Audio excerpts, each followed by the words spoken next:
got so much motherfucking design on right now. Bring it down, bring it down, bring it down. I got three whole thoughts on the block with it right now. Bitches on the line, and you know. Menikahi pria dingin. Bab 005. Lepas, Bara. Jangan sentuh aku. Teriak Aluna sambil meronta. Namun Bara semakin keras menahan, seolah obsesi sudah menutupi akal sehatnya. Namun tepat saat itu, langkah kaki terdengar di lorong. Miska, yang sejak tadi mencari Aluna, mendapati pemandangan itu. Matanya mendelalak, tak percaya. Astaga, Bara! Bisiknya terkejut namun menyeringai. Tangan Miska dengan cepat meraih ponselnya. Tanpa pikir panjang, ia mengabadikan momen itu. Suara kamera terdengar jelas, mengunci bukti. Di layar ponselnya, tertangkap Bara yang menekan Aluna ke dinding, wajah penuh nafsu dan amarah, sementara Aluna jelas-jelas menolak. Aku akan kirim foto ini pada Tuan Taka. Biar dia tahu siapa kamu sebenarnya, Aluna. Desis Miska dengan dingin, meski hatinya bergetar. Aluna yang masih ditahan tiba-tiba menemukan celah. Dengan seluruh tenaga, ia menendang keras tepat ke bagian paling vital Bara. Ark! Bara langsung terhuyung ke belakang, tubuhnya terlipat menahan sakit. Nafas Aluna memburu, tubuhnya bergetar karena marah bercampur jik. La menamparkan Bara sekuat tenaga, suara tamparan itu menggema di ruangan sempit itu. Plak! Air matanya jatuh, tapi bukan karena lemah, melainkan karena harga dirinya diinjak. Dulu, jangankan menyentuhku, mendekatiku saja Karnu jik. Karnu yang selalu membuat aku merasa tak berharga. Dan sekarang, dengan wajah tebalmu, kamu berani mendekatiku. Jangan pernah lagi. Aku jik, Bara. Jijik pada sampah sepertimu. D. Bara terdiam, wajahnya menegang menahan sakit fisik dan batin. Kata-kata itu menghantam lebih keras daripada tendangan Aluna. Di balik semua itu, hatinya merintih. La tahu Aluna benar, semua ini adalah buah dari kesalahannya sendiri di masa lalu. Namun obsesi dan penyesalan bercampur, membuat luka itu semakin dalam, semakin perih. Beberapa jam berlalu. Pertemuan besar perusahaan keluarga Pramudia digelar di ruang rapat lantai tertinggi. Ruangan berpanel kayu. 76. Mewah itu dipenuhi direksi dan jajaran penting.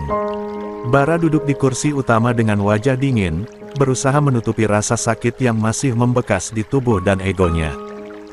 Namun, tatapannya sesekali melirik ke arah Aluna yang hadir mendampingi posisi Taka, meski Taka sendiri masih berada di Jepang. Aluna tampak anggun dengan setelan formalnya. La duduk tegak, berwibawa, seolah tidak terpengaruh sedikit pun oleh insiden sebelumnya. Senyumnya tipis, namun di balik itu ada bara yang ia simpan rapat. Tak lama kemudian, pintu ruang rapat terbuka. Rati, Ibu Bara, masuk dengan elegan bersama kakek Bram. Kehadiran keduanya langsung membuat suasana semakin berat. Semua berdiri memberi hormat. Silakan duduk, suara kakek Bram terdengar tegas. Bara sempat ingin membuka rapat dengan agendanya sendiri, tapi Rati mendahului. Sebelum kita mulai membicarakan proyek besar ini, saya ingin mengingatkan satu hal, ujarnya sambil menyapu ruangan dengan pandangan tajam. Nama baik keluarga Pramudia jauh lebih penting daripada ambisi pribadi siapapun di ruangan ini. Aluna merasakan tatapan Rati sesaat jatuh padanya. Sekilas ia membaca pesan samar di balik mata itu, seolah Rati ingin menyampaikan sesuatu lebih dari sekadar peringatan bisnis. Namun suasana benar-benar berubah ketika Miska, yang juga hadir sebagai salah satu bagian tim kreatif, dengan wajah tenang membuka laptopnya. Di layar proyektor tiba-tiba muncul preview foto yang tadi ia ambil. Bara mendorong Aluna ke dinding, dengan ekspresi penuh obsesi. Ruangan sontak riuh. Beberapa orang terperangah, sebagian menutup mulut, sementara Bara langsung berdiri, wajahnya memucat. Matikan itu. Sekarang juga. Teriaknya dengan panik. Miska tetap tenang. Saya rasa semua harus tahu kebenaran. Ini bukan hanya urusan pribadi, tapi sudah menyangkut etika seorang pemimpin perusahaan. Rati menoleh ke arah Bara, ekspresinya hancur sekaligus marah. "Bara, apa yang kau lakukan?" Suaranya bergetar, bukan hanya karena malu, tapi juga kecewa sebagai seorang ibu. Bara mencoba membela diri, "Itu tidak seperti yang kalian lihat. Aluna yang satu." Namun Aluna memotong dingin. "Cukup, Bara. Jangan mencoba memutarbalikkan kenyataan. Semua orang di sini bisa lihat siapa dirimu sebenarnya." Suasana semakin panas, beberapa jajaran direksi mulai berbisik, menimbang apakah Bara masih pantas memimpin. Kakek Bram menghela nafas berat, lalu berkata dengan nada penuh wibawa, "Bara, kau mungkin cucuku. Tapi jangan lupa, kursi ini bukan warisan mutlak. Ini tentang kepercayaan. Dan hari ini, kau baru saja menghancurkan itu. Bara, setelah ini mau akan hancur bersama dengan wanita sialan ini." Bisik Niska dalam hatinya. 77. 27. Ulang tahun kakek Haryanto.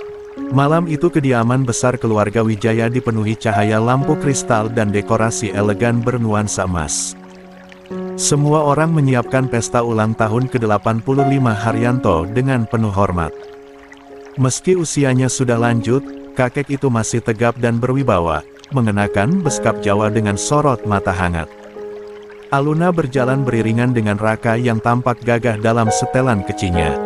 Bocah 5 tahun itu menggenggam tangan ibunya erat, membuat Aluna tersenyum penuh bangga. Sejak awal malam, ia sudah mendapat kabar menggembirakan dari Taka. "Aku akan segera pulang, El." Meski Taka tidak menjelaskan lebih jauh, dan meski Aluna tak tahu tentang video yang diam-diam dikirim Niska, hatinya merasa lega. "Selamat ulang tahun, kakek," ucap Raka dengan suara lantang. Bocah itu memeluk Haryanto erat, membuat suasana hangat menyebar. Senyum Haryanto mengembang lebar. "Raka, cucu kebanggaan kakek. Panjang umurmu, nak." Pesta berlangsung meriah. Musik gesekan biola lembut terdengar, para tamu berdatangan dengan pakaian formal. Investor, rekan bisnis, dan tokoh masyarakat bergantian menyalami Haryanto. Di tengah keramaian, Haryanto sempat menoleh kepada Aluna. "Aluna, tolong sambut para tamu penting itu. Mereka yang bisa mendongkrak kembali perusahaan kita. Kakek ingin mereka percaya pada keluarga Wijaya lagi." Aluna mengangguk patuh, dengan tenang dan elegan, ia menyambut satu persatu tamu penting. Senyumnya hangat, tutur katanya penuh wibawa, membuat banyak investor terkesan. Sejumlah mata terpaku pada sosoknya yang memancarkan keanggunan seorang pewaris sejati. Namun, dari kejauhan, sepasang mata memperhatikan dengan penuh iri dan dendam. Niska berdiri di samping ibunya, Tuti, sembari memeluk gelas sampahnya. "Lihat, Mak," bisiknya lirih. "Kenapa semua orang selalu memuja Aluna? Dia seolah punya segalanya. Padahal aku juga anak dari keluarga ini." Tuti mengusap lengan putrinya, suaranya licin penuh racun. Sabar. Malam ini, biar semua orang lihat siapa sebenarnya Aluna. Aku sudah siapkan sesuatu. Kau hanya perlu pastikan Raka sibuk dengan kakek, jangan sampai bocah itu muncul tiba-tiba." Niska mengangguk, lalu segera memberi isyarat pada seorang pelayan muda. Di tangannya ada nampan berisi beberapa gelas minuman berwarna merah anggur. Niska mendekat, lalu dengan cepat memasukkan serbuk putih halus dari sebuah kapsul kecil ke salah satu gelas. La menatap cairan itu dengan senyum miring. Ini akan membuat dia tak berdaya. Dan setelah itu, kita bisa kendalikan ceritanya sesuai kemauan kita, gumam Niska penuh kepuasan. Pelayan yang polos hanya mengangguk, mengira itu instruksi biasa. "Antarkan ini pada Nyonya Aluna," bisik Niska dingin. Di sisi lain ruangan, Aluna masih bercakap dengan seorang investor dari Singapura. Raka duduk di pangkuan. 78. Haryanto tertawa riang ketika kakeknya menceritakan kisah masa mudanya. Malam itu seolah sempurna, hingga perlahan bayangan rencana jahat mulai merayap. Aluna menerima segelas minuman itu dengan anggun, tidak menaruh curiga sedikitpun. "Terima kasih," katanya singkat sambil tetap berbicara dengan salah satu investor. La menyesapnya pelan, manis asam dari anggur membuat tenggorokannya segar. Namun, tak lama setelah gelas itu kosong, sensasi aneh menjalar. Tubuhnya mendadak terasa panas, jantungnya berdegup tak terkendali, dan kepalanya sedikit berkunang. La menutup mulut dengan tangan, menahan agar tak terlihat di depan banyak orang. "Permisi, saya perlu ke kamar kecil," katanya pada investor dengan senyum kaku. Tanpa menunggu jawaban, ia melangkah cepat, hampir terhuyung, menuju toilet di sisi sayap gedung. Begitu masuk, ia menyalakan keran dan membasuh wajahnya dengan air dingin, mencoba menenangkan diri. Nafasnya memburu. Ada sesuatu di minuman tadi, batinnya. Pintu toilet tiba-tiba terbuka keras. Niska masuk dengan langkah tergesa, senyum miring penuh kemenangan di wajahnya. "Bagaimana rasanya, Kak?" "Panas. Sesak. Itu baru permulaan. Malam ini, semua orang akan melihat siapa dirimu sebenarnya." Aluna menoleh, matanya menyipit meski tubuhnya melemah. "Apa yang kau lakukan, Niska?" Suaranya bergetar, tapi nadanya tetap dingin. "Oh," Niska mendekat, lalu berbisik. "Aku hanya memberimu kesempatan untuk kembali jadi bahan tertawaan, seperti 6 tahun lalu." Suara sepatu terdengar dari luar. Pintu toilet kembali terbuka. Bara masuk dengan wajah kaku.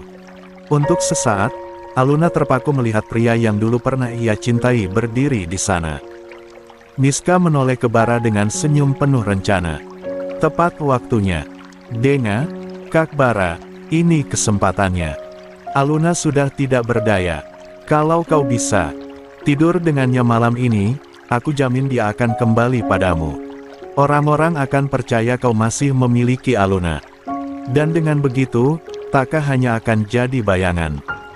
Bara terdiam, ada gejolak di dalam dirinya, antara logika, rasa bersalah, dan ego masa lalu yang masih menuntut hak. Dia memandang Aluna yang kini menahan diri bersandar di wastafel, napasnya terengah. Aluna menatap Bara dengan sorot tajam meski tubuhnya melemah. "Jangan berani menyentuhku, Bara," katanya dengan suara penuh perlawanan. Bara mengepalkan tangan, napasnya berat. Niska mendekat, membisikkan racun yang lebih dalam. "Pikirkan, ini satu-satunya jalan agar dia kembali.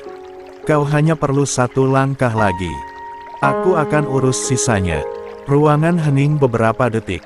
Hanya terdengar detak jam dan deru napas Aluna yang tersengal. Dan di titik itu, Bara mengangkat wajahnya, menatap Aluna dengan mata kelam, seolah keputusan sudah dibuat. Bara setengah menyeret tubuh Aluna menuju kamar tamu yang sudah disiapkan.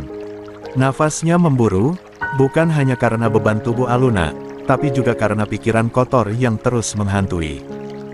La mendorong pintu kamar dengan 79 kaki, bersiap menutupnya rapat agar rencananya tak ada yang tahu. Namun, saat daun pintu hampir tertutup, sebuah tangan kuat menahan dari luar. Pintu kembali terbuka dengan dorongan keras. Bara mendongak dan darahnya serasa berhenti mengalir. Di ambang pintu berdiri sosok pria dengan setelan gelap yang rapi, wajahnya dingin, sorot matanya tajam seperti pisau, Takahashi Hiroto. "Taka." Bara tertegun, lidahnya keluh.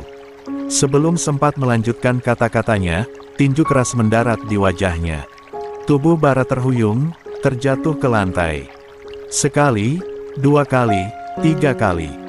Taka menghajar tanpa ampun, tatapan matanya membara. 2. "Berani sekali kau menyentuh istriku." Suara Taka rendah, namun penuh ancaman.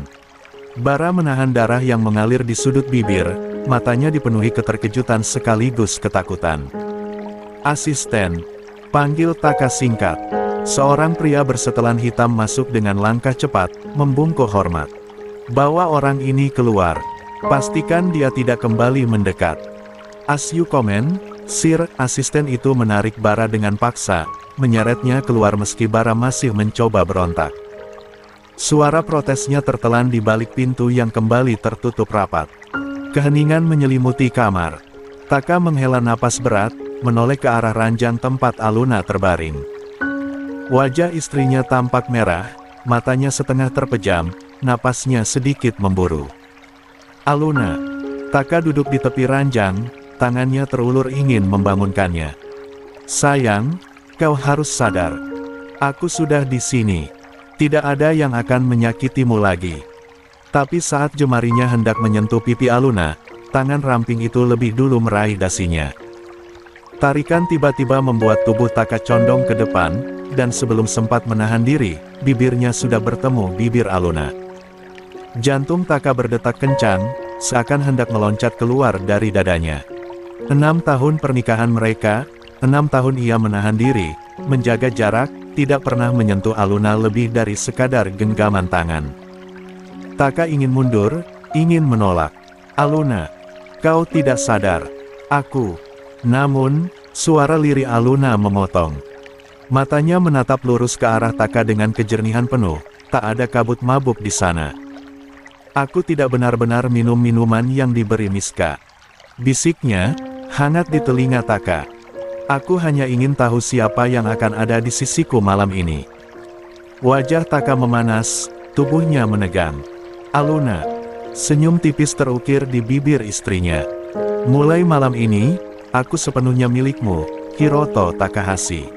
Kalimat itu mengguncang seluruh dinding pertahanan Taka. Bibirnya kembali menempel pada bibir Aluna, kali ini bukan kebetulan, bukan paksaan. Ciuman yang awalnya lembut berubah semakin dalam, penuh kerinduan dan pelepasan yang selama ini tertahan. 80. Tangan Taka menangkup wajah Aluna dengan hati-hati, seolah ia masih takut menyakitinya. Tetapi Aluna justru meraih lehernya, menariknya lebih dekat, membuat jarak di antara mereka benar-benar lenyap. Dan malam itu hubungan yang lama tertunda akhirnya terjalin, bukan karena rencana licik orang lain, melainkan karena keputusan mereka sendiri. Suka sama suka, dengan ikatan cinta yang akhirnya menemukan jalannya. "Miska, aku akan mengurusmu besok pagi."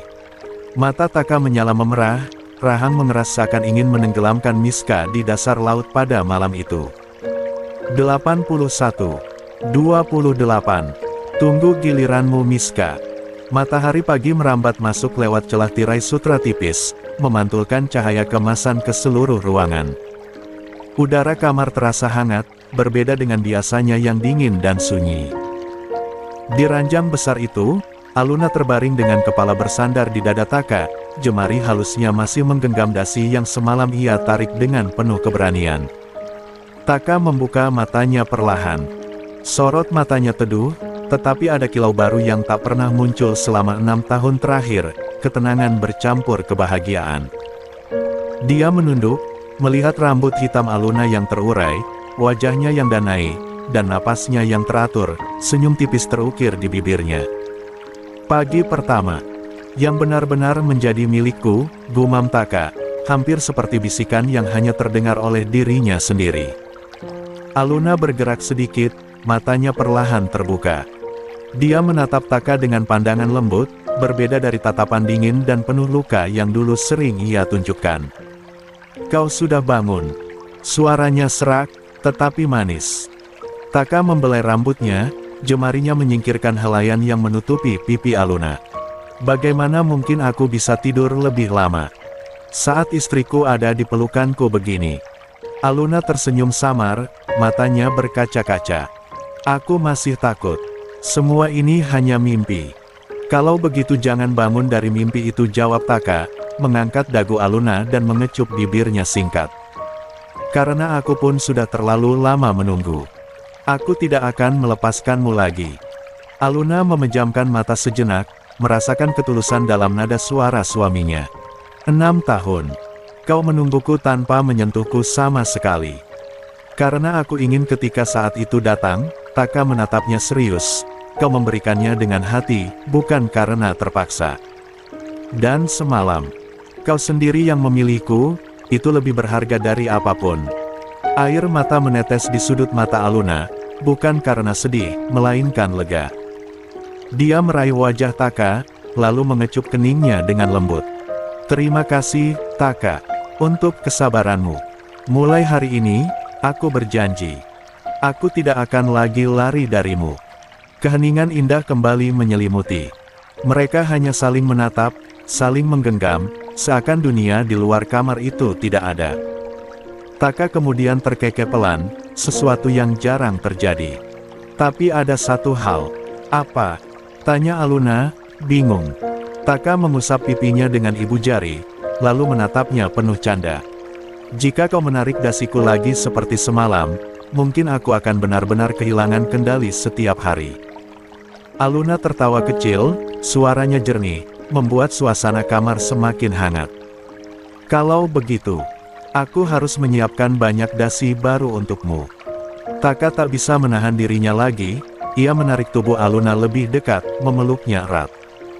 Tidak peduli berapapun dasinya, satu hal yang pasti. Aku tidak akan pernah melepaskanmu lagi, sayang. 82. Sarapan pagi. Suasana meja makan pagi itu awalnya terasa hambar. Meja panjang yang biasanya dipenuhi suara riuh keluarga, kali ini hanya ditemani dentingan sendok kecil dari Raka yang sibuk mengaduk susu panasnya. Di sampingnya, pengasuh duduk tenang, sesekali membantu memotong roti untuk si kecil. Niska duduk anggun di ujung meja, mengenakan gaun santai namun riasannya tetap sempurna. Bibirnya melengkung sinis saat matanya menyapu ke kursi kosong yang seharusnya ditempati Aluna. La sengaja mengangkat suaranya agar seluruh ruangan mendengar. Lihat itu, katanya sambil menunjuk kursi kosong, nada suaranya penuh sindiran. Ibu macam apa yang meninggalkan anaknya sarapan sendirian? Ah, atau mungkin dia sedang sibuk bersama seseorang. Mantan suaminya, mungkin. Niska, seru Haryanto pelan. Tuti yang duduk di sampingnya terkekeh kecil, ikut menimpali. Niska, jangan keras-keras. Nanti orang-orang salah paham. Walau, memang tak jauh beda dengan kenyataannya. Pengasuh menunduk, tak berani bicara. Raka menatap kedua wanita itu bingung, meski polos, ia bisa merasakan nada ejekan. Tangannya mengepal kecil di atas meja, tapi ia hanya bisa diam. Niska melipat tangan di dada, semakin puas dengan sindirannya. Tak heran kalau berita buruk tentangnya tersebar lagi, perempuan itu memang. Siapa yang kau maksud meninggalkan anakku di meja makan? Suara tegas itu memotong kalimatnya. Semua kepala menoleh, termasuk Raka yang langsung berseri-seri. Aluna berjalan masuk ke ruang makan dengan langkah mantap. Rambutnya dibiarkan tergerai, wajahnya segar meski sederhana, auranya berbeda, penuh percaya diri dan keteguhan. Senyum tipis terukir di bibirnya, namun sorot matanya dingin menatap Niska dan Tuti. Niska tersentak, lidahnya keluh sejenak. Kau, aku apa? Aluna mendekat, lalu duduk di kursi kosong tepat di samping Raka. Tangannya mengusap kepala anaknya dengan lembut. Sarapan bersama anakku. Seperti yang seharusnya dilakukan seorang ibu. Kau salah, Niska, seperti biasanya. Wajah Niska memerah, ia hendak membuka mulut, namun sebelum sempat membalas, langkah kaki berat terdengar di koridor. Dedi, seruan nyaring Raka membuat semua orang terkejut. Bocah itu melompat turun dari kursinya, berlari secepat mungkin ke arah pintu. Dan di sana berdiri sosok yang membuat udara ruangan seketika menegang, Takahashi Hiroto. Pria itu melangkah masuk dengan tenang, setelan jasnya rapi, sorot matanya tajam namun teduh ketika menatap putranya. La membungkuk sedikit, merentangkan tangan, lalu mengangkat Raka ke pelukan. Pagi, nak. Kau sudah sarapan? 83. Sudah, Dedi. Jawab Raka riang. Tangannya melingkar di leher ayahnya. Aluna menoleh, matanya melembut melihat interaksi itu. Ada hangat yang tak bisa disembunyikan. Sementara Niska dan Tuti membeku di tempatnya. Wajah mereka pucat, mata mereka saling bertatapan tak percaya. Bagaimana mungkin? Taka ada di sini. Bukankah semalam ia masih di Jepang? Niska menggigit bibir, tangannya mengepal di bawah meja. Sial, kalau dia ada di sini, berarti semua rencanaku bisa berantakan. Tuti buru-buru menutup kegugupannya dengan senyum palsu. Ah, Tuan Takahashi, selamat pagi. Kami tidak tahu Anda akan datang. Taka melirik sekilas, senyum tipis di bibirnya sama sekali tak sampai ke mata. Karena memang saya tidak perlu memberitahu siapapun. Rumah ini bukan milik Anda, melainkan tempat keluarga istri saya. Jadi, kehadiran saya tidak perlu izin dari siapapun. Tuti langsung syok dan gugup mendengar ucapan Taka. Aluna menatap Taka, bibirnya terangkat samar. Ada rasa lega, sekaligus bangga, karena suaminya datang di saat yang tepat. Taka kemudian berjalan ke arah meja, mendudukkan Raka kembali ke kursinya, lalu duduk di samping Aluna. Tangannya meraih jemari istrinya secara alami, membuat Miska semakin terbakar cemburu. Sekarang, ucap Taka dingin sambil melirik Miska dan Tuti, kalau kalian masih ingin berbicara, pastikan kata-kata kalian pantas didengar seorang anak. Kalau tidak, jangan pernah membuka mulut di meja makan ini lagi. Miska menelan ludah, wajahnya memucat. Tuti pun hanya bisa menunduk, kehilangan keberanian untuk bersuara.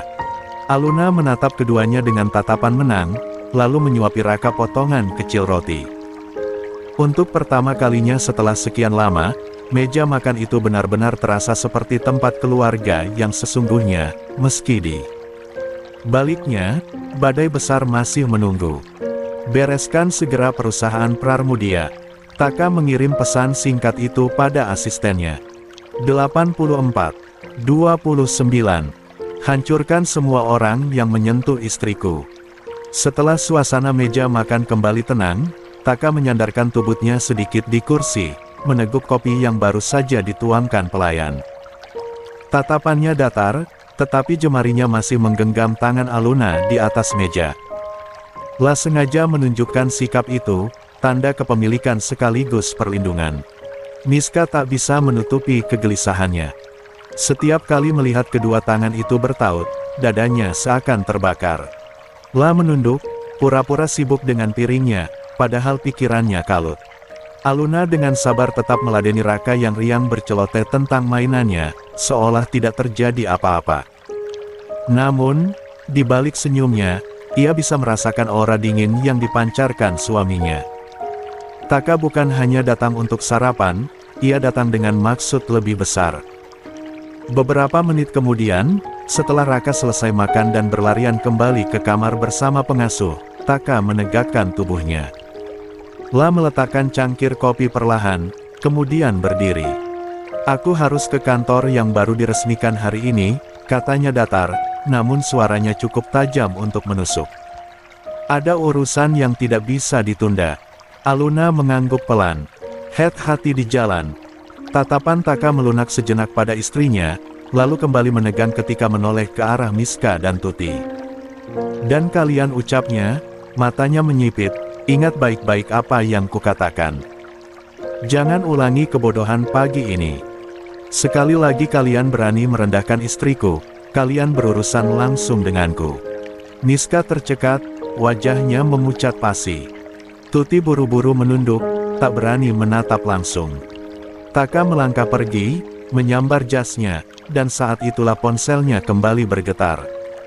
Lah mengangkatnya sambil berjalan keluar rumah. Ya, suaranya dingin. Tuan, laporan terbaru sudah masuk, jawab asistennya dari seberang. Perusahaan Pramudia benar-benar kacau. Ada indikasi penggelapan dan permainan saham ilegal. Tatapan Taka mengeras, rahangnya mengatup. Kunci semua aset mereka, jangan beri kesempatan satu pun untuk lolos. Aku ingin nama Pramudia selesai dari pasar dalam waktu secepatnya. Hubungi Andra untuk datang menemuiku pagi ini. Siap, Tuan Takahashi. Taka menutup telepon, memasukkan ponselnya ke saku jas, lalu menatap sebentar ke arah jendela rumah di belakangnya. Lah bisa melihat siluet Aluna di sana, sedang menatap kepergiannya. Senyum tipis mengembang di wajahnya kurang dari bukan untuk bisnis, melainkan untuk alasan yang lebih pribadi. Gedung Takahashi Corporation di Jakarta menjulang megah, hari ini diresmikan, berdiri seperti benteng besi yang memancarkan wibawa.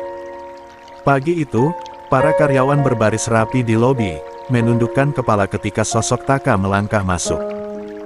Dengan setelan jas hitam rapi, dasi merah tua, dan tatapan tajam, ia tampak seperti penguasa yang baru saja turun dari singgasananya.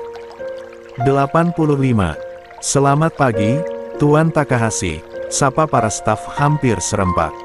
Taka hanya mengangguk tipis tanpa memperlambat langkahnya. Asistennya, Kenta, berjalan setengah berlari di belakangnya sambil membawa tablet berisi laporan-laporan terbaru. Tuan, semua investor yang kemarin sempat terikat dengan Pramudia Group sudah saya hubungi. Sebagian besar bersedia pindah kontrak ke pihak kita, tapi ada beberapa yang masih ragu, jelas Kenta cepat. Yang ragu, buatkan janji temu siang ini. Aku ingin bicara langsung. Baik, Tuan. Lift terbuka, dan Taka masuk ke lantai eksekutif. Begitu pintu terbuka, suasana ruang rapat besar sudah menunggunya. Di dalam, para dewan direksi duduk dengan wajah tegang.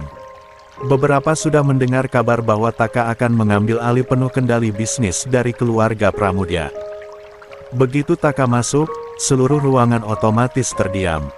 Selamat pagi, Tuan Takahashi. Dia berdiri di ujung meja, tatapannya menyapu semua orang. Saya tidak datang untuk basa-basi. Kita akan bicara langsung pada inti. Kenta segera menyalakan proyektor, menampilkan grafik keuangan Pramudia Group yang merosot tajam.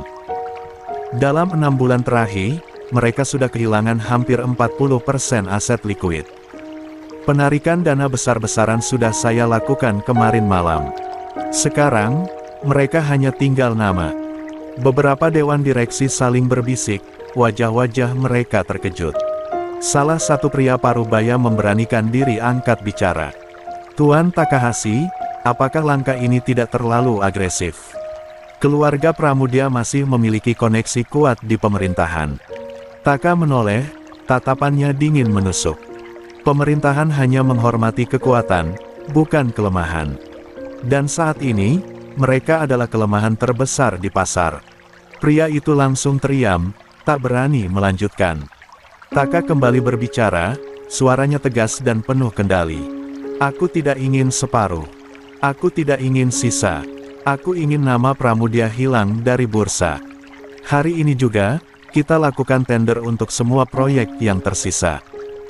Pastikan setiap investor tahu bahwa hanya Takahashi Corporation yang sanggup menanggung beban mereka. Kenta mengangguk cepat. Baik, Tuan. Seorang dewan direksi wanita, yang terkenal kritis, menyela hati-hati. Apakah ini ada kaitannya dengan Nyonya Aluna? Karena kita tahu beliau masih bagian dari keluarga Pramudia. Ruangan seketika sunyi, semua mata melirik pada Taka, menunggu reaksinya. Taka tersenyum samar, senyum yang lebih menyeramkan daripada tatapan marah. Nyonya Takahashi adalah istriku. Dia tidak ada hubungannya dengan kekacauan keluarga itu. Dan siapapun yang berani menyamakan dia dengan mereka, berarti menginjak garis batas yang tidak boleh dilewati. Wanita itu menelan ludah, buru-buru menunduk. Saya mengerti, Tuan Takahashi. 86. Taka menutup laptop di depannya dengan sekali gerakan.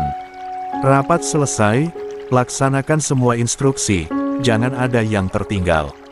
Para dewan direksi berdiri, beberapa dengan wajah pucat, menyadari betapa berbahayanya menyinggung sosok pria Jepang berdarah dingin itu. Begitu keluar dari ruang rapat, Kenta kembali mendekat. Tuan, ada kabar dari Wijaya Group. Ayah mertua Anda, Tuan Harisyanto, ingin bertemu pribadi. Katanya, ada sesuatu yang perlu dibicarakan mengenai keluarganya. Taka berhenti melangkah, sorot matanya berubah tajam. Baik, atur jadwal secepatnya. Kalau itu tentang keluarga Wijaya, aku ingin mendengarnya langsung dari mulutnya sendiri. Kenta menunduk. Segera, Tuan. Taka berjalan menuju ruang kantornya yang luas. Dari balik kaca besar, ia menatap gedung-gedung tinggi Jakarta, matanya penuh tekad. Bara, Haris, Miska. Gumamnya pelan, hampir seperti sampah. Kalian sudah terlalu lama menginjak-injak orang yang kucintai. Mulai sekarang, bukan hanya keluargaku yang akan berdiri, tapi kalian semua yang akan berlutut. 87. 30. Titik terakhir. Ruang kerja Haris di kediaman Wijaya sore itu terasa sesak. Jendela besar terbuka, namun angin sore tak sanggup meredakan ketegangan di dalam ruangan. Di kursi kulit hitam, Haris duduk dengan tubuh sedikit membungkuk, wajahnya terlihat letih. Lah sudah menunggu cukup lama, dan akhirnya pintu kayu berukir itu terbuka. Langkah sepatu berirama mantap terdengar masuk. Takahashi Hiroto, menantunya, melangkah dengan wibawa khas seorang pria yang terbiasa memimpin. Setelan jasnya tetap rapi meski hari sudah menjelang petang, sorot matanya dingin seperti permukaan danau beku. Taka, sapa Haris pelan, mencoba tersenyum. Terima kasih sudah meluangkan waktu, duduklah. Taka hanya mengangguk, lalu duduk di kursi hadapannya. Tangannya menyilangkan jari-jari di atas meja, tubuhnya tegap. Lah menunggu tanpa banyak basa-basi. Haris menarik napas panjang sebelum bicara. Kau sudah tahu, perusahaan Wijaya sedang berada di ujung tanduk. Investor pergi, saham jatuh, kontrak lepas satu persatu. Aku butuh bantuanmu. Kau menantu sekaligus suami dari Aluna, cucuku Raka juga darah dari keluarga ini. Aku harap, demi keluarga, kau bisa menolong. Kalimat itu menggantung di udara, penuh harap. Namun, tatapan Taka tak berubah sedikit pun. Perusahaanmu hancur bukan karena aku, melainkan karena ulah keluargamu sendiri, jawab Taka tenang, namun setiap katanya seperti bilah tajam. Aku tidak ada kewajiban menolong siapapun di sini. Kewajibanku hanya pada istri dan anakku. Wajah Haris menegang. Aku tahu. Tapi Aluna, dia tetap bagian dari keluarga Wijaya. Kalau perusahaan ini runtuh, nama baik keluarga juga runtuh. Tatapan Taka semakin menusuk. Nama baik, ayah mertua. Sejak kapan kalian peduli pada nama baik Aluna? Saat kalian membiarkan Miska dan ibunya menyerang, menghina, bahkan menamparnya di rumah ini, adakah kalian peduli pada kehormatannya? Saat dia dikorbankan dalam pernikahan hancur dengan bara, adakah kalian melindunginya?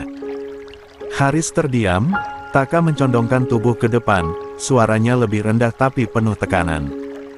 Dengarkan baik-baik.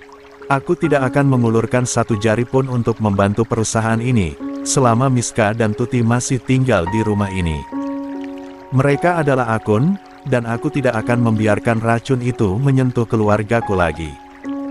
Haris tercekat, matanya berkedip cepat, seolah mencari kata yang tepat. Kau sungguh tega berkata begitu. Mereka tetap bagian dari keluargaku. Taka berdiri perlahan, tubuhnya menjulang tegas. Kalau begitu, silakan kau tenggelam bersama mereka. Aku tidak peduli. Yang jelas, aku akan selalu menjaga Aluna dan Raka. Itu adalah prioritas utamaku. Dia merapikan jasnya, lalu berjalan menuju pintu. Sebelum keluar, Taka sempat berhenti sejenak, menoleh sekilas. Kau sudah terlalu lama membiarkan orang-orang salah mengendalikan rumah ini. Dan sekarang, kau memetik. 88. Hasilnya, jangan pernah berharap aku akan menambal kebodohan yang kalian buat sendiri. Tanpa menunggu balasan, Taka membuka pintu dan melangkah pergi. Haris hanya bisa menatap punggung menantunya itu, matanya kosong, dadanya naik turun. Kata-kata Taka berputar di kepalanya, menusuk lebih dalam daripada kegagalan bisnis yang sedang menjeratnya. Untuk pertama kalinya, ia sadar bahwa menantunya jauh lebih kuat daripada dirinya sendiri. 1. Di ruang rapat utama perusahaan Wijaya, Aluna duduk anggun dengan blazer putih, menunggu kedatangan Andra, rekan bisnis yang akan membahas kerja sama besar. Tangan ia sibuk membuka bekas, sorot matanya fokus, meski jauh di lubuk hati ada rasa lelah setelah semua kekacauan di rumah. Tiba-tiba suara ketukan sepatu berderap mendekat. Pintu terbuka, dan muncullah Miska, tersenyum sinis dengan dua wanita yang berjalan di belakangnya. Aluna menoleh sekilas, lalu kembali ke berkas, seolah kehadiran mereka hanya angin lalu. "Masa begini caramu menyambut tamu, Aluna?" sindir Miska sambil melipat tangan di dada. "Oh, aku lupa. Kau memang tidak punya kelas. Bahkan teman SMA ku ini masih ingat siapa dirimu dulu." Dua wanita itu terkikik kecil, ikut memandang rendah. Namun Aluna hanya menghela napas pendek. "Aku tidak punya waktu untuk meladeni permainan anak-anak. Silakan keluar sebelum aku memanggil keamanan." Miska mendengus, wajahnya memerah karena diabaikan. Dengan gerakan cepat, ia meraih cangkir kopi panas yang ada di meja lalu menyiramkannya ke arah Aluna. Cairan hitam itu memercik mengenai blazer putih Aluna, meninggalkan noda jelas. Semua seakan berhenti sejenak. Tatapan Aluna yang tadi datar kini berubah tajam, dingin, menembus. Dia bangkit berdiri perlahan, kursi berderit ke belakang. "Miska," suaranya rendah, berbahaya. Plak. Sebelum Miska sempat mundur, tamparan keras mendarat di wajahnya. Tubuh Miska tersungkur ke lantai, terkejut, mulutnya ternganga tak percaya. Kedua temannya refleks maju, tapi Aluna lebih dulu menjambak rambut Miska, menariknya kasar hingga berdiri lagi. "Berani sekali kau menyentuhku," bisik Aluna tajam, lalu menekan wajah Miska ke permukaan meja rapat. Suara dentuman membuat kedua wanita lain itu terdiam ketakutan. "Lepaskan aku. Aluna, lepaskan!" teriak Miska panik, tubuhnya meronta. Aluna menunduk, menatap lurus ke arah kedua teman Miska. Tatapannya begitu dingin, menusuk, hingga mereka berdua mundur beberapa langkah, tak berani maju lagi. "Sekali saja kalian bergerak, aku pastikan wajah kalian yang berikutnya hancur di meja ini." Suara Aluna membuat udara ruangan mencekam. Miska menjerit, mencoba melepaskan diri, namun Aluna justru menghempaskannya keras ke lantai. Tubuh Miska terjatuh, tersungkur, rambutnya acak-acakan, wajahnya memerah karena tamparan. Pintu kembali terbuka. Andra masuk, langkahnya terhenti melihat pemandangan itu. Dia menatap sekilas ke arah 89. Miska yang tergeletak, lalu beralih pada Aluna yang berdiri tegak dengan wajah penuh wibawa. "Aluna." Andra mengangguk singkat, seakan memahami situasi tanpa perlu penjelasan. Aluna melik Miska yang masih meringis di lantai. Suaranya tajam, tanpa belas kasihan. "Jangan pernah bermain-main denganku lagi, Miska. Kau tidak tahu siapa yang sedang kau hadapi." Dengan tenang, Aluna merapikan blazer yang bernoda kopi, lalu berjalan melewati Miska tanpa menoleh lagi. Andra segera menyusul, meninggalkan Miska bersama dua temannya yang ketakutan. Di ruang tamu kediaman Wijaya, Miska masih menahan amarah setelah ditampar dan dipermalukan oleh Aluna di depan banyak orang. Dengan wajah penuh dendam, ia menatap ibunya, Tuti. "Ma, aku nggak peduli. Aku nggak mau lihat Aluna menang terus. Kalau perlu, tarik Raka dari rumah ini. Jangan biarkan dia dekat sama Aluna lagi." Sergah Miska dengan nada tinggi. Tuti sempat ragu, namun demi anaknya, ia pun mengangguk. Tanpa pikir panjang, Tuti segera masuk ke kamar Raka yang sedang bermain Lego. "Ayo, nak. Kita jalan-jalan sebentar. Nanti Momi Aluna juga tahu," kau ucap Tuti dengan senyum dipaksakan. Raka menggeleng, menatap neneknya dengan curiga. "Nggak mau, Nek.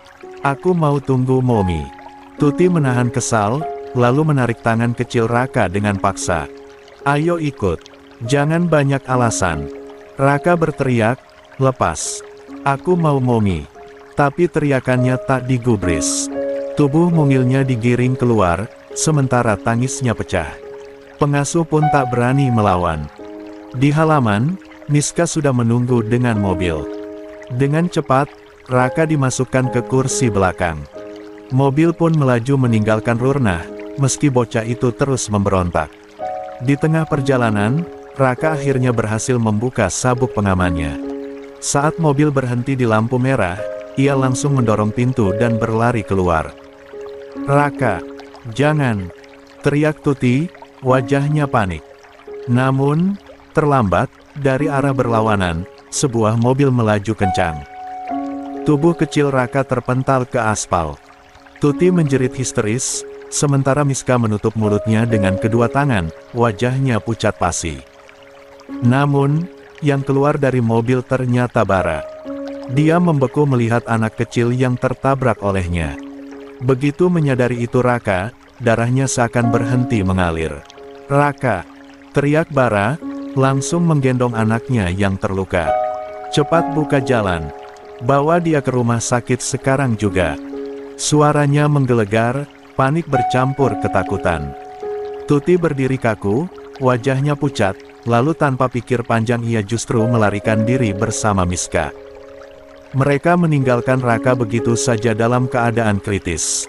Rumah sakit malam itu dipenuhi aroma obat yang menusuk. Bara berlari masuk sambil menggendong tubuh kecil Raka yang masih sadar, tapi penuh luka lecet di lengan dan kakinya. "Dokter, tolong anak saya. Cepat!" teriaknya, membuat beberapa perawat bergegas menghampiri. Raka samar-samar. 90. Mendengar kata-kata Bara barusan, Raka langsung dibawa ke ruang UGD. Bara berdiri di depan pintu dengan tangan bergetar, napasnya memburu. Untuk pertama kalinya dalam hidupnya, ia merasa kehilangan kendali. Tak lama kemudian, langkah cepat Aluna terdengar di koridor. Rambutnya sedikit berantakan karena terburu-buru, matanya langsung mencari Raka. "Mana anakku? Mana Raka?" Suaranya gemetar, penuh cemas. Melihat Aluna, Bara sontak maju. "Kalau kamu bisa jaga anakmu, ini semua nggak akan terjadi." Suaranya keras, menuding Aluna tanpa ampun. Aluna mendongak, menatap Bara dengan mata berkaca-kaca. 6 tahun aku berjuang sendirian buat Raka. Kamu, di mana selama ini? Jangan berani-berani salahin aku." Ucapan itu menamparkan harga diri Bara. Rahangnya mengeras, namun tatapan Aluna tak kalah tegas. Suasana semakin panas, hingga seorang perawat keluar dari ruang UGD. "Anaknya baik-baik saja, hanya luka ringan. Kami sudah tangani, sebentar lagi bisa dibawa pulang." Aluna menutup wajahnya dengan kedua telapak tangan, bahunya bergetar menahan tangis lega. Bara ikut menghembuskan napas panjang, tapi egonya masih membara. "Kalau aku nggak kebetulan lewat, entah apa yang terjadi sama Raka," katanya sinis. Aluna menurunkan tangannya, menatapnya dengan dingin. "Jangan pernah merasa berjasa, Bara.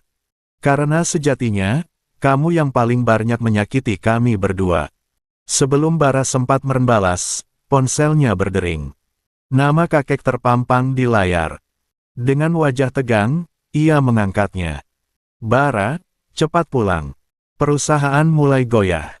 Jangan bikin masalah makin besar," suara Bram berat dan tegas. Bara menggertakkan gigi, lalu menutup ponselnya. Menatap Raka yang sudah didorong keluar oleh perawat di kursi roda, lalu menoleh sekilas ke arah Aluna. "Kali ini aku pergi. Tapi jangan lupa, Raka tetap anakku." Tanpa menunggu balasan, Bara berbalik pergi meninggalkan rumah sakit. 91. 31. Sampah. Aluna menutup pintu mobil hati-hati, Raka di pangkuannya, perban kecil melilit di kepala bocah itu. Wajah anak itu pucat tapi matanya tetap cerah, bibirnya masih menyunggingkan separuh senyum ketika melihat rumah besar yang malam itu terasa begitu asing baginya.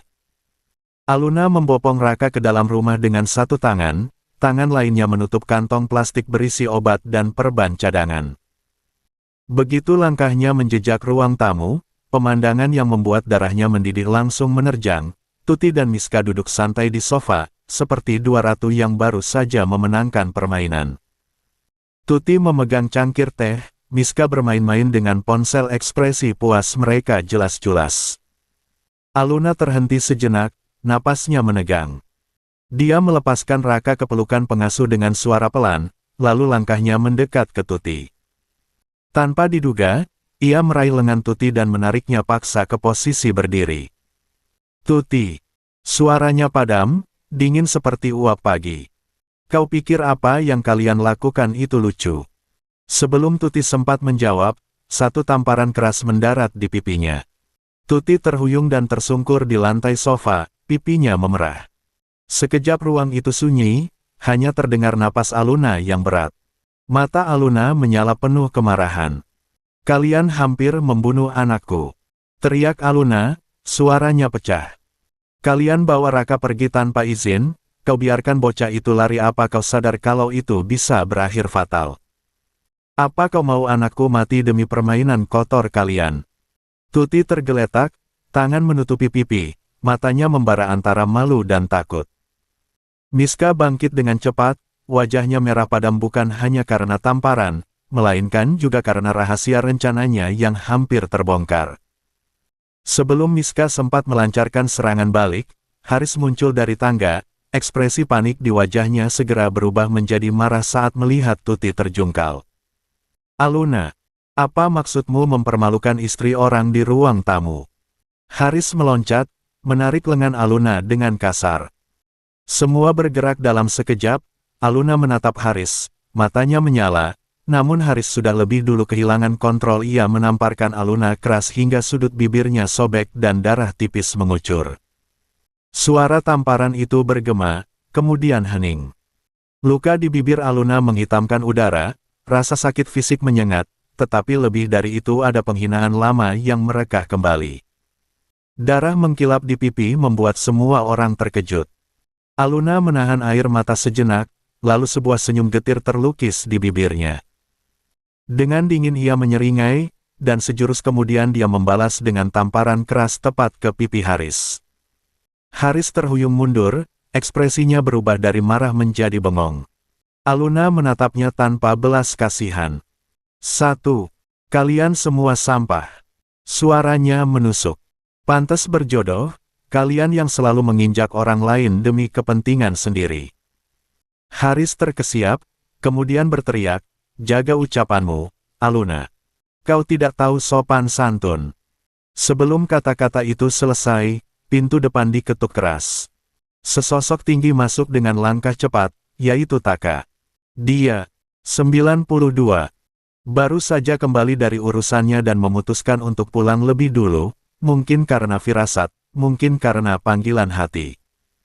Wajahnya seketika berubah tegas saat menyaksikan adegan kacau itu. Tuti di lantai, Haris yang melempar kata-kata kasar, darah di bibir Aluna. Taka mendekat dalam hitungan detik. Tanpa kompromi, ia menendang Haris dengan tenaga yang terkendali namun menghajar, membuat Haris jatuh tersungkur ke lantai. Tuti yang hendak menolong suaminya justru ditarik dan ditebas oleh satu tamparan Taka. Ada kekerasan yang dingin dalam gerakannya bukan untuk menyakitkan tanpa alasan, melainkan untuk menghentikan.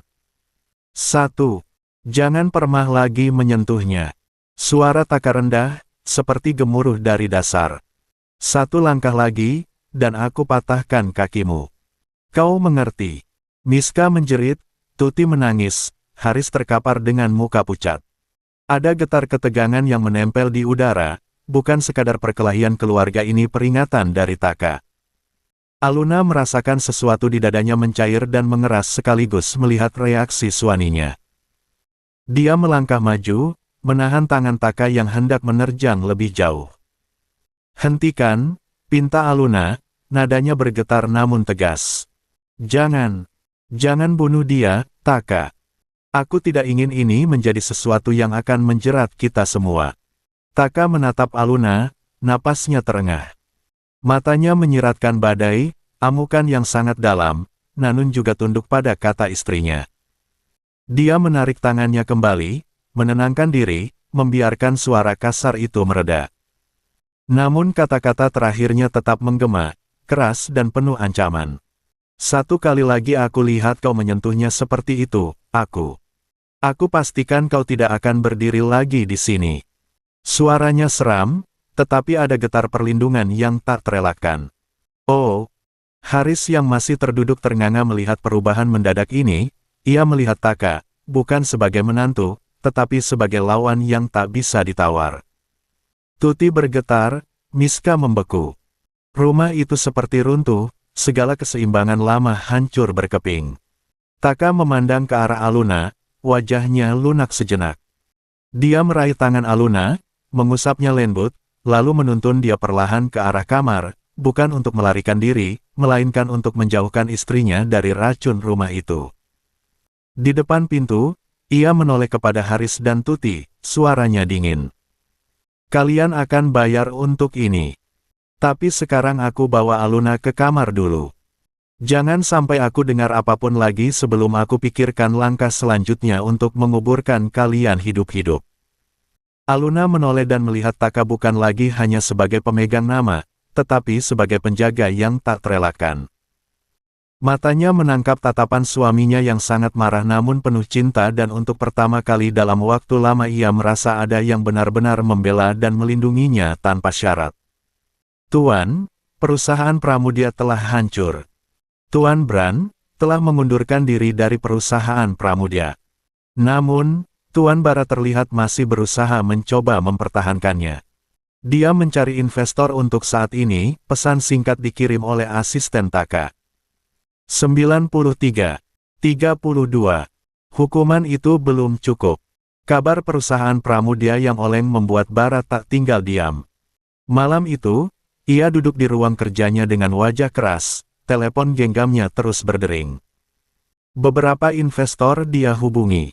Beberapa janji dia susun. Bara tahu satu langkah saja bisa menyelamatkan atau menjatuhkan seluruh usaha yang ia bangun setelah kembali. Namun di tengah kepanikan itu, kabar lain masuk, tentang Miska dan Tuti yang nekat membawa Raka keluar rumah hingga bocah itu terluka. Bara terdiam, matanya menyipit. Mereka sudah melampaui batas, gumamnya lirih, lalu menekan tombol panggilan, mengatur strategi baru. Jika Taka mengibarkan perang, Bara pun tak karen tinggal diam.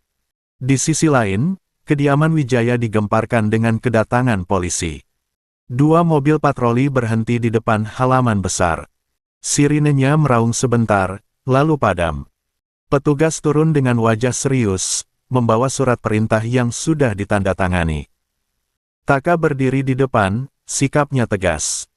Tangkap mereka berdua, Miska Wijaya dan Tuti. Miska yang masih berdandan rapi di sofa sontak melompat panik. Apa? Kalian tidak bisa seenaknya begitu. Aku cucu keluarga Wijaya. Aku tidak bersalah. Teriaknya sambil meronta. Tuti lebih kalap lagi, dia berlari ke arah Haris, meraih lengannya dengan air mata. Mas, tolong aku. Katakan sesuatu. Jangan biarkan mereka bawa aku pergi. Aku istrimu. Namun Haris hanya berdiri terpaku. Wajahnya pucat pasi, matanya kosong. Untuk pertama kali, tak ada pembelaan keluar dari mulutnya. Seolah tamparan kenyataan menghantam dirinya, kebusukan yang selama ini ditutupi kini terkuak terang. Mas Haris. Tuti berteriak, hampir histeris. Kau harus selamatkan aku. Katakan pada mereka kalau aku tidak bersalah. Tapi Haris hanya menggeleng pelan, menundukkan kepala. Aku. Tidak bisa, jawabnya lemah. Tidak bisa. Kau suamiku. Tuti meraung, suaranya pecah. Di tangga atas, kakek Haryanto berdiri dengan tongkat, wajahnya dingin tanpa ampun. Biarkan hukum yang bicara. Aku tidak peduli lagi. Semua kebusukan kalian cukup sampai di sini. Ucapan itu seperti palu terakhir yang memecahkan semua. Miska menangis keras, meronta saat kedua polisi menggiringnya keluar. Tuti pun dipaksa bangkit, meski ia terus menjerit memanggil nama Haris yang tak beranjak. Di tengah hiruk-pikuk itu, Aluna melangkah maju. Wajahnya pucat tapi sorot matanya tajam, penuh bara. Dia mendekat pada Tuti yang sudah dirantai borgol. Tuti menatapnya dengan mata bengkak. Aluna, tolong aku. Aku hanya... Plak. Tamparan keras mendarat di pipi Tuti, membuatnya tersentak kaku. Ruang itu terdiam sejenak. Semua mata tertuju pada Aluna. Dengan suara serak tapi mantap, Aluna berkata, tamparan ini. Untuk ibuku yang sudah tiada. Kau yang selalu. 94. Merendahkannya, menghancurkannya, dan sekarang hampir membunuh anakku. Air mata Aluna jatuh, tapi suaranya tetap dingin. Ingat wajahku, Tuti. Ingat tamparan ini. Karena mulai hari ini, aku takkan biarkan kau lagi merenggut apapun dari hidupku. Tuti terisak, wajahnya hancur bukan hanya karena tamparan, tapi juga karena harga dirinya diremukkan di depan semua orang. Polisi menariknya pergi. Sementara Miska meraung marah, menatap Aluna penuh dendam. Namun Aluna berdiri tegak, dengan Taka di sisinya, tatapan mereka sama-sama keras. Malam itu, untuk pertama kalinya, kebenaran mulai berpihak pada mereka. Di kantor polisi, malam itu ruang interogasi terasa pengap. Lampu neon yang terlalu terang menyilaukan mata, membuat wajah Miska yang biasanya angkuh kini terlihat pucat dan berantakan. Tuti duduk di sampingnya, rambut kusut, matanya bengkak karena tangis. Ini tidak adil. Kalian tidak bisa menahan kami seperti ini. Teriak Miska, menghentakkan tangannya yang terikat borgol ke meja. Aku cucu keluarga Wijaya. Kalian tahu siapa kakekku. Petugas di depannya hanya menatap dengan datar. Kami hanya jalankan tugas, Nona Miska. Ada laporan resmi, ada bukti jelas. Kalian membawa anak di bawah umur tanpa izin ibunya hingga nyaris kehilangan nyawa. Itu penculikan dan kelalaian berat. Tuti menoleh cepat, wajahnya semakin panik. Tidak, itu salah paham. Aku hanya ingin membawa cucuku itu jalan-jalan sebentar. Aku neneknya. Suaranya memelas, nyaris meratap. Namun petugas lain meletakkan map bukti di meja. Sayangnya, semua keterangan saksi berbeda. Raka sendiri bilang kalau dia dibawa paksa. Dan fakta bahwa kalian meninggalkannya di jalan setelah kecelakaan. Itu memperberat kasus. Wajah Tuti memucat seketika, tubuhnya bergetar. Tidak, aku hanya takut. Aku panik. Miska menggertakkan gigi, menoleh pada Tuti dengan tatapan membunuh. Ini semua salahmu. Kalau saja kau tidak menyeretku ikut-ikutan, aku tidak akan duduk di sini. Tuti menoleh, matanya melebar. Apa? Kau juga ikut menekan aku? Kau yang bilang harus segera jauhkan Raka dari rumah itu. Jangan salahkan aku sendiri, Miska. Pertengkaran mereka pecah di ruang interogasi. Polisi saling berpandangan, beberapa menahan tawa miris. Dua perempuan yang tadi begitu angkuh kini saling menjatuhkan, masing-masing berusaha menyelamatkan diri. Tiba-tiba pintu ruang interogasi terbuka. Seorang pengacara masuk, wajahnya kaku. La menatap Miska dan Tuti bergantian. Kalian berdua. Dalam masalah besar. Tuan Haris tidak bisa berbuat apa-apa. Bahkan kakek Haryanto menolak turun tangan. Jadi, mulai sekarang, diamlah. Jangan tambah parah dengan saling menyalahkan. Miska memukul meja dengan keras. Tidak mungkin. Kakek pasti tidak akan membiarkan aku dipermalukan seperti ini. Dia tidak mungkin menyerahkan cucunya ke tangan orang luar. Pengacara itu mendesah berat, lalu berkata lirih, Nona Miska. Justru Tuan Haryanto sendiri yang menandatangani surat persetujuan penahanan kalian. Jika dia sudah turun tangan, tidak ada seorang pun yang bisa menolong. 95. Kata-kata itu seperti petir di siang bolong. Miska menjerit marah, kursi yang didudukinya hampir terbalik. Tuti terkulai lemas, menangis tanpa suara. Di luar ruang interogasi, berita penangkapan mereka mulai tersebar. Media mulai memburu, menyoroti keluarga Wijaya. Nama Miska dan Tuti mendadak jadi bahan cibiran. Dan di kejauhan, Aluna melihat semua itu dari balik kaca jendela kantor polisi. Tatapannya dingin, puas, tapi juga penuh luka.